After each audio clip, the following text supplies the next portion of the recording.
Hello everybody, I'm Serta and welcome back to Ocean World Eden Crafters. As you can see, things have been going pretty well. We have the megastructures built, and in today's episode, well, there's a moon somewhere, maybe that one. But that causes this very large wave that's almost here again to come through and disrupt our progress. Fortunately, it doesn't destroy anything. Unless you've got the lower tier power stuff. But we need to get rid of it. So let's get stuck in.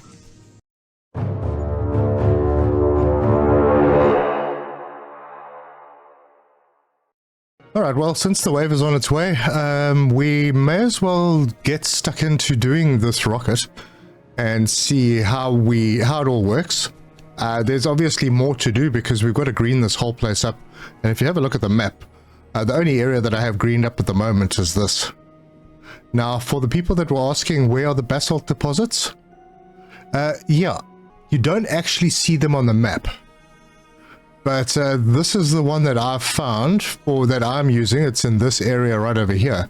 So kind of northeast of my current base. If you're still playing the demo, you won't see the basalt deposit at all. Alright, oh gosh, I'm stuck. Okay, so I built a bit of stuff here just to kind of neaten this place up because it was hovering. And we need to come over here. Now, I do have warehouses set up, so I should have most of the material. Well, I have all of the material. This rocket is designed to attach a grappling hook to the moon to deflect it from its trajectory, and thus stop giant tidal waves. So, we're going to build it. Ooh, and here it comes. And it's another big thing. Alright, so that's going to take a moment to finish up. That is so amazing. 3, 2, 1, ignition. Oh my, we're having a launch.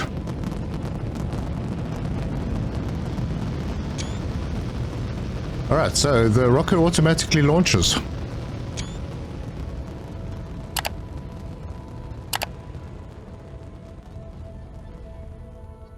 Okay. That's pretty cool.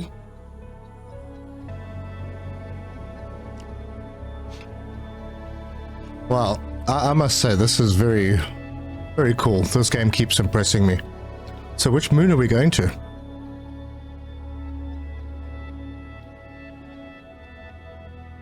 Okay, I've reached the end of the prologue. Wow, that's not going to stop me. Okay, I do believe then that the big waves have been destroyed. Now, that would mean that this is going to be a terribly short episode. Alright, well, I hadn't expected on it being game ending. I wasn't quite sure what to expect, actually. I see a line on the horizon over there. That can't be the wave. So what I'll do is I'll just show you how I set this lot up and relocate it. Now, with things going into storages like they are, and being accessible from the warehouses, you could just build multiple of these. Depends on how many resources you have. Alright, now one thing that was changed in this game is if you break down a structure that has stuff in it, which this most likely does have, it does, you're going to get that stuff in your inventory. As you can see, I already got some from breaking down, hang on. From breaking down the area fertilizer. If I break this down, it's going to fill me up completely. So before I do that, I'm just going to X these. And can I X these from here? No, I can't. Alright, well, let's see what happens. Yeah, inventory's full. Hope I didn't lose anything important because it seemed to have put all the flippin' organics, the one thing I didn't want. Yeah, I probably should have taken them out first and deleted them. But anyway, that's fine. So now we can move our setup to another area. Yeah, and while I'm moving things around, perhaps we'll have a discussion about how I think maybe I'd play this game a little differently if I knew what I know now when I started this playthrough. And that would be that I think I would probably decentralize everything. Because the warehouses are basically an extension of your personal inventory. So you can build whatever you want, wherever you want. And it'll just work out. Oh, good lord, I destroyed the organics. Oh, that was sharp. And I don't have any organics in my inventory. I forgot that I needed organics to build the greenhouse. But anyway, yes, so you have on your map various locations with ore deposits. And you could build stuff around those ore deposits. So you don't need a single production line to make your plates and then your rotors and, you know, all of this, and the iron beams and all of that stuff. You could have a dedicated area just to make plates and rods and gears, for example, and then shove them into a small warehouse. Now, every large warehouse you build actually increases your stack size by 10, so I've been told. Up to a maximum of 50. So you can actually carry quite a lot of stuff, and you can have a lot of stuff in the warehouses. So if you have the small warehouses dotted around in specific places, and you have a place that's like dedicated just to making plates and, you know, basic iron products, and then a place dedicated, like I wouldn't need this very long belt from the copper area, because I could just do everything copper related up there and put it in a warehouse. Now, obviously, you can't do that right at the beginning because you have to unlock all of this stuff first. But it may be a good idea. And then, you know, the overlapping things like where you need silica and copper plates, well, you can set something up. You can have a line. You can go to another place. Like, there's a place on top of the mountain over here where there's a whole bunch of stuff really close together. So your quartz deposit is right there. Your copper deposit's basically just next to it. So you could set up your circuit board and computer area up there, pop those things into a warehouse, and they're available. And if you go into the assembler, you can see like the rotors. Or okay, let's have a look. The filters. I got 229 plates, but I'm not carrying them. They're in a warehouse. I can even use the assembly bench with materials that are somewhere else on the map in a warehouse. And I mean, you could have a warehouse somewhere around the coast or something to have organics on stock along with the rubber and rubber belts. So it's really very, very handy, and it does change the way that I would play this game. It would also make me more likely to go and explore other areas on the map further away from my base. So all in all, good. Now, bear in mind, this prologue might be short, but there are going to be a number of planets that you can play. So it's not as if gameplay is limited. And obviously, you need to green the whole planet up. Maybe they'll have other things that you can add in to your gameplay as you play, which will maybe allow an easier way to terraform, to green up the planet. Perhaps there will be better looking vegetation, like instead of this just greenery on the ground, have actual grass. So that might work. Power. Let's see if we can do this now that we don't have to worry too much about the waves. I mean, we can put basically anything down, but that'll get me going.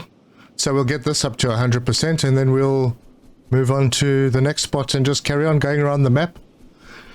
Now, they did say that O2 in this can be fixed by putting up plants in the prologue. I'm not exactly sure how to work, because there doesn't seem to be a way to track it unless I'm missing something. But yeah, I mean, you could have a couple of these setups, just keep moving them around the map and green the whole place up, make it look good. But I have to say, I'm very impressed with this game. When I played the demo, you know, you always kind of expect demos because of the way games are released in this modern age, especially indie games. Things are generally not terribly well polished, and you don't really expect much. And the demo was short, and it was okay. I mean, it was fun to play. I enjoyed the gameplay. This prologue is outstanding. And it shows what the potential of this game is going to be in the long run, with other planets coming up and new challenges where you have very, very little water. How are you going to get that water inland? Where you're going to set up your operations? How close are the mining nodes going to be to the areas that that need water. For example, the basalt is going to need water to get refined. Are you going to have to run long pipes? How does that work? Is there going to be some kind of a storage, like a universal storage for water? Like maybe a pump with a large tank that gravity feeds areas around it. Can we extend the water inland without having to put pumps and a whole lot of pipes going from various places? Is that a possibility? So I see massive potential in this game, and I thoroughly look forward to the future of it.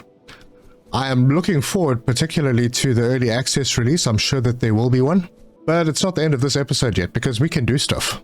So, for example, let's give us a little bit of a window there, and we could maybe put another one up over here. Now let's do it like that. Look out over the sea. Now there's base building stuff galore.